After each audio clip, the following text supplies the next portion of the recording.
Bismillahirrahmanirrahim. Assalamualaikum warahmatullahi wabarakatuh. Syukur Alhamdulillah kita bisa berjumpa kembali di channel Muhasabah Fiddin. Semoga dengan perjumpaan kita ini dicatat sebagai amal ibadah dan diberkahi oleh Allah Subhanahu wa Ta'ala. Salawat dan salam selalu dan tetap tercurahkan kepada junjungan alam Nabi kita, Nabi mulia, Nabi besar Muhammad sallallahu alaihi wasallam. Allahumma salli ala Sayyidina Muhammad wa ala ali Sayyidina Muhammad.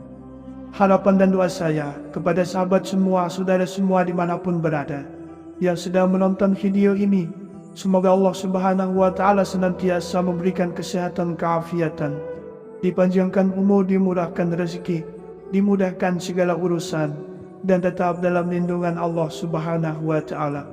Amin, Allahumma amin. Sahabat beriman yang dirahmati Allah, pada kesempatan kali ini kami akan membagikan satu amalan zikir ataupun wirid yang sangat luar biasa agungnya, yaitu zikir Fatihah, yang mana para alimil ulama, ahli hikmah, para mursyid thariqah, para guru-guru kita, mereka senantiasa mendawamkan akan zikir Fatihah ini untuk tercapainya suatu hajat atau maksud, yang mana khasiat atau keistimewaan dari zikir Fatihah ini, barang siapa yang mengistiqomahkan membaca zikir Fatihah dengan bilangan yang ditentukan dan di waktu yang mustajabah, maka insya Allah hajat-hajatnya, cita-cita keinginannya, semua permohonannya akan dikabulkan oleh Allah Subhanahu wa Ta'ala. Maka berbahagialah dan bersyukurlah bagi kita semua yang mengetahui akan zikir ini dan bisa mengistiqomahkannya. Mudah-mudahan dengan wasilah agung zikir ini, seluruh hajat dan cita-cita kita secepatnya Allah kabulkan.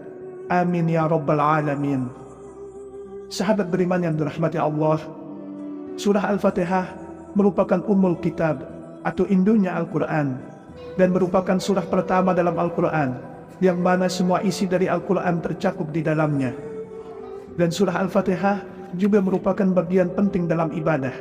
Seperti saat sholat, maka kita wajib membaca Al-Fatihah karena merupakan rukun sholat.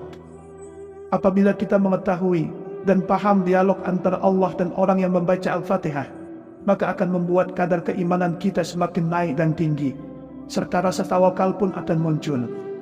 Oleh karena itu, banyak sekali para alimil ulama, para guru-guru kita yang mengijazahkan surah Al-Fatihah ini, karena selain mampu meningkatkan dan menguatkan keyakinan kita, surah ini juga bisa menjadi wasilah agung dikabulkannya doa-doa seseorang.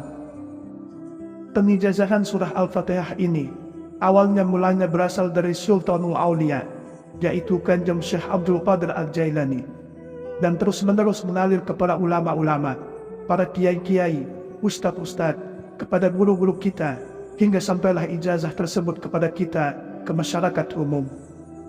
Hal yang perlu kita perhatikan dalam mengamalkan surah ini agar doa dan hajat kita cepat terkabul, yaitu memahami isi dialog dalam surah Al-Fatihah ini. Di dalam hadis qudsi, Allah Subhanahu wa Ta'ala berfirman, "Aku membagi sholat menjadi dua bagian, untukku dan untuk hambaku." Yang artinya 3 ayat pertama atau bagi kita yang mazhab Syafi'iyah, yaitu 4 ayat pertama. Bismillahirrahmanirrahim. Alhamdulillahi rabbil alamin. Ar-Rahmanir Rahim, Maliki Yaumiddin. Itu adalah hak Allah.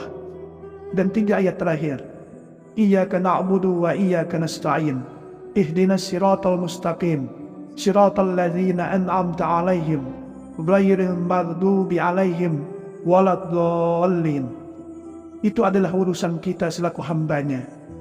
Dan ketahuilah, ketika kita mengucapkan Alhamdulillahi rabbil alamin, Allah menjawab, "Hamba-Ku telah memujiku."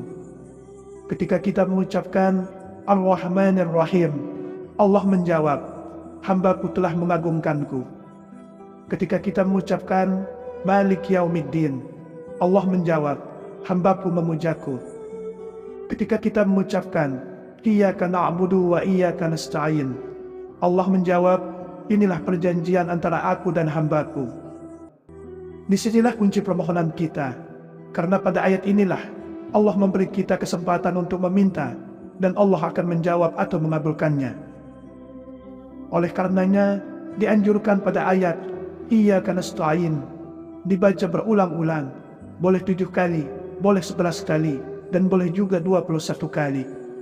Tetapi secara umum biasanya dibaca sebanyak 11 kali.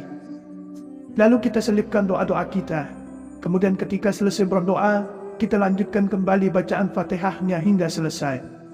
Dan ketika kita mengucapkan Ihdinas siratal mustaqim, siratal ladzina an'amta 'alaihim, ghairil maghdubi 'alaihim waladdallin, maka Allah menjawab, perjanjian antara aku dan hambaku akan kupenuhi yang ia minta.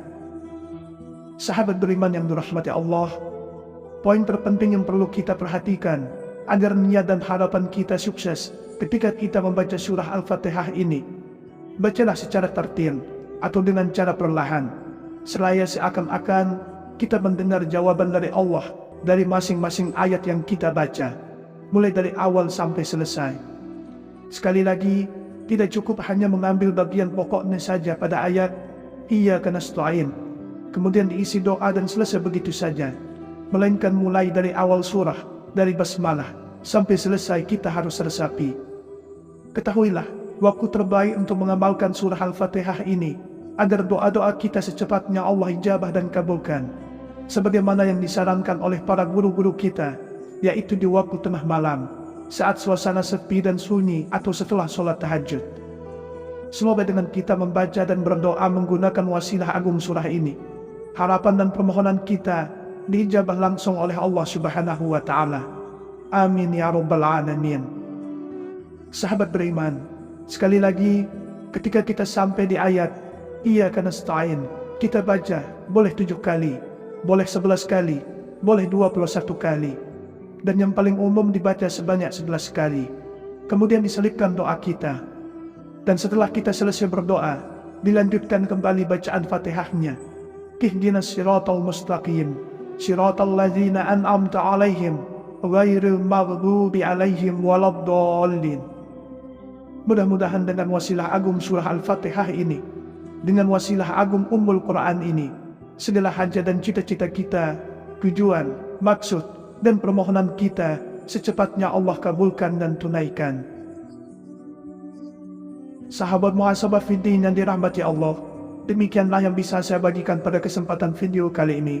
Semoga ada arti dan manfaatnya untuk kita semua. Semoga Allah Subhanahu wa Ta'ala senantiasa merahmati, meridhoi dan mengampuni dosa-dosa kita. Wallahu a'lam. Wassalamualaikum warahmatullahi wabarakatuh.